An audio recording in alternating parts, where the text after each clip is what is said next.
So, sa panahong to, meron ng tatlong separate bodies trying to pin down PRRD. May Quadcom, may ICC, may DOJ Task Force, may ikaapat pa, yung Senate. So, apat na sila. Yung DOJ Task Force was really to check on EJ case, period. Wala ho kaming aim of pinning down PRRD. Wala ho yan, hindi ho totoo yan. Pero EJK ang tinutumbok, kaya siya nagtestigo sa Quadcom, di ba? Opo. Kasi, ma'am, karapatan po ng bawat Pilipinong maghanap ng hustisya eh. Kahit mahirap sila, kahit wala silang station in life, pag sila ho ay naapi, naghahanap po ng hustisya.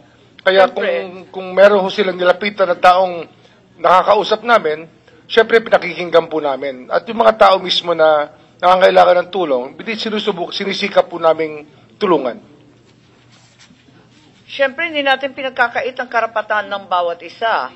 Matanda man, bata man, mahirap man, mayaman man, talagang pantay-pantay tayo sa harap ng batas. Kaya lang, nagtataka ako kasi napakarami na ng investigasyon, patong-patong. Meron pang CHR, di po ba? At in-interview si Richard Palpalatok ng DOJ Task Force. Nasa inyong record yata. Laila De Lima, Nery Colmenares. Tama po ba? Na-interview yan ng DOJ. Opo. Ano nangyari at bakit po na-interview? Sila po ay in-interview batay po dun sa, tulad ng sinabi ko kanina, yung mga lumabas po dun sa Quadcom hearings, ma'am. So, pinagtatakaan lang namin dahil hindi naman sila victim o testigo o kamag-anak ng alleged victim ng EJK. Ang pagkakilala ko lang sa kanila, katunggali ni PRRD, yun lang. If I may answer, ma'am, no? Yung may mga binanggit kayong pangalan, katulad po ni Richard Palpalatok, binanggit niyo rin po si Senator Laila De Lima. Maaaring tama po kayo dun sa inyong sinabi. May nagsabi lang sa DOJ at nakita ko may anunsyo yata sa inyong website somewhere. Oho, pero hindi lamang po sila ang kinausap. Marami po ang kinausap. Andiyan dyan po yan si Father Flavie Villanueva. Bakit po siya kinausap? Dahil meron po siyang mga grupo ng mga naging biktima ng karahasan na kinausap at kailangan makausap ng ating mga prosecutors. Andiyan dyan din po si PNP Chief Romel Marbil na kinausap din po namin upang kami po ay mabigyan ng tawag nito, impormasyon hinggil dun sa mga kaso na gustong tingnan at imbestigahan hinggil sa EJK.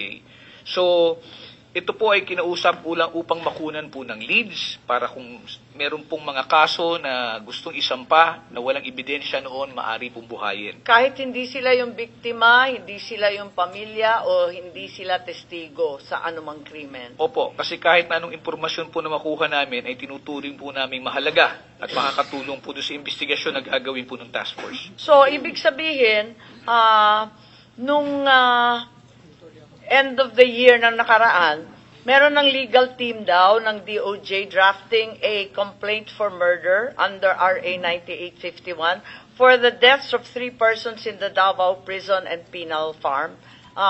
In coordination nga ito doon sa Quadcom. I'm not so particular, ma'am. I can get that information kung meron na pong complaint na na-prepare. No, pero malalaman po natin, sa ngayon po, wala pa pong naisasampa sa amin, sa pagkakaalam ko, pero kung meron na pong preparation yung task force, I'm sure they will submit it to us po. Ma'am, we found it necessary. Kinailangan po magtayo kami ng task force for EJ case. Sapagkat nung turn over sa amin ng Quadcom yung kanilang mga findings, we could not rely on them for being just incomplete. Kasi hindi ho talaga kompleto to make a case. Kaya kailangan po i-case build up. That's the reason why we put up the task force, ma'am.